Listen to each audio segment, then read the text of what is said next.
ഈ cinema mostly complete നമുക്ക് Gokul സുരേഷിൻ്റെ presence ഉണ്ടെങ്കിലും അങ്ങനെ വലിയ രീതിയിൽ എടുത്തിട്ടില്ല.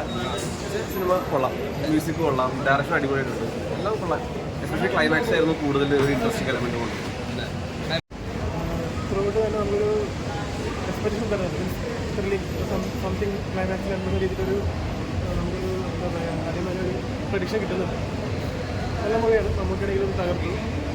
ഹീറോയിനായിട്ട് ചെയ്തവരാണെങ്കിൽ നല്ലൊരു ആക്ടിങ് ആയിരുന്നു. ഒരു സൈലന്റ് ആയിട്ട് തുടങ്ങിയിട്ട് എൻഡിങ് ഒക്കെ എങ്ങനെയുണ്ട്?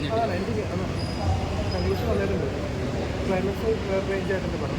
അതുപോലെ ഗോകുൽ എങ്ങനെയായിട്ട് പിടിച്ചു നോക്കും? ഗോകുൽ നന്നായിരുന്നു, നല്ല പെർഫോമൻസ് ആയിരുന്നു. എല്ലാവരും നല്ല പെർഫോം ചെയ്തിട്ടുണ്ട്. വിനീതൻ്റെ ഒരു കമ്പാക്ക് പോലെ തന്നെ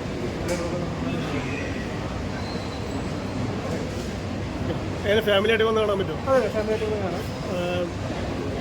മാരകമായിട്ടുള്ള ട്വിസ്റ്റുകൾ കാര്യങ്ങൾ അങ്ങനെയില്ല, ക്ലൈമാക്സിൽ ഒരു ട്വിസ്റ്റ് ഉണ്ട്. അത് നല്ലൊരു ട്വിസ്റ്റ് തന്നെയാണ്, നല്ല അൺഎക്സ്പെക്റ്റഡ് ട്വിസ്റ്റാണ്. ഒരു ഇങ്ങനത്തെ ത്രില്ലർ ജോണറിൽ റയറായിട്ട് വരുന്നൊരു ക്ലൈമാക്സ് ആണ്.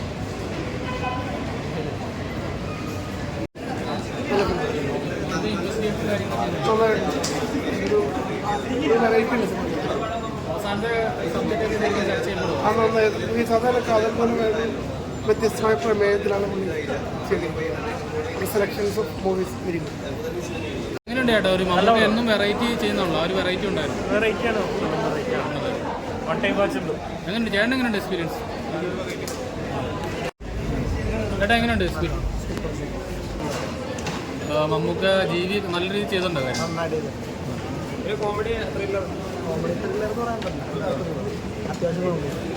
ഒരു വെറൈറ്റി കൊണ്ടുവരുന്നതാണല്ലോ മമ്മൂക്ക, ആ ഒരു മേക്കിംഗ് ഒക്കെ.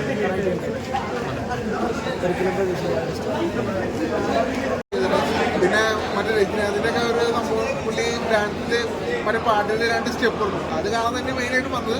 അതൊക്കെ ഗംഭീരമായിട്ട് വന്നിട്ടുണ്ട്. അത് പടം വെച്ച് നോക്കുമ്പോൾ ഒരു മാറ്റാൻ പറ്റും മൂവി അങ്ങനെയായിട്ടില്ല.